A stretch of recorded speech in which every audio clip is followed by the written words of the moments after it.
My favorite part of the pie baking process is zesting the lemons. I've always been a fan of desserts that have a fruity flavor or a tangy kick to them, and the smell of the freshly grated lemon zest is something that I really enjoy. I feel that the crust is the most crucial part of a good pie.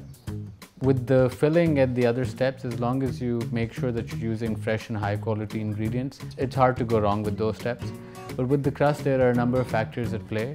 You need to consider the temperature and the humidity at the time. You can't overwork the dough because, the temperature of your hands tends to melt the dough as well. So there's a number of things that you need to control to make sure that you end up with a nice flaky crust. In 2010, I left for the US on the Fulbright Scholarship for a master's degree at Duke University. This began my exploration of American culture. Most of my colleagues at Duke were foodies or were into hosting and potlucks, and that is where I basically started discovering different American cuisine. My first experience with pie was at a Kroger, which is a grocery store. So I decided to give it a try, and boy did I fall in love. It was not until I was introduced to good homemade pies that I realized that grocery store pie isn't exactly the best. Upon learning that I was a big fan of pie, my friends would invite me over whenever they were having pie at their place. Eventually, I started baking my own pies at home. The first few tries were a complete disaster. I vividly remember my first pie. The apples were completely undercooked and the crust was just ugly. Soon though, I got a hang of it, and pie and chai evenings became a regular feature of my time at grad school. After returning to Pakistan, I went on a hunt for good pie, but failed to find any. I started baking more regularly at home and soon realized that there might be a market out there for good homemade pie. They say food tastes much better when you make it with love, but frankly I wouldn't know the difference because I've never really angrily made a pie.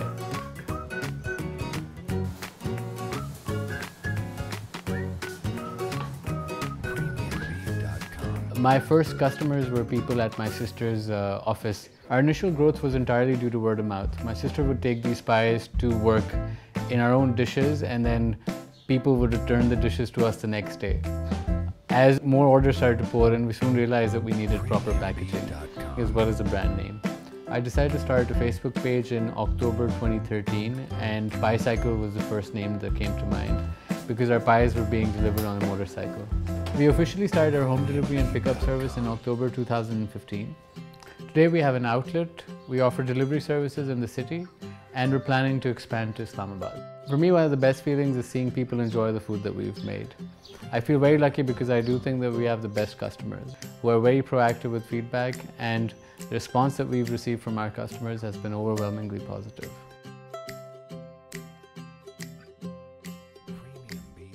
To be honest, people haven't really been that surprised by the whole idea of a guy running a pie business.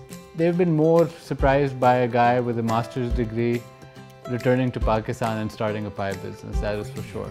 My mother was definitely not very receptive to the whole PieCycle idea in the beginning. In fact, one of her initial concerns was, who will marry you if you start selling pies? But thankfully, as time has gone on, she's sort of realized the beauty of entrepreneurship, and she's definitely come on board, and now she's actually an integral part of the PieCycle team. My name is Azhar Zaheer, and PieCycle is my way of bringing an American classic to the Pakistani market.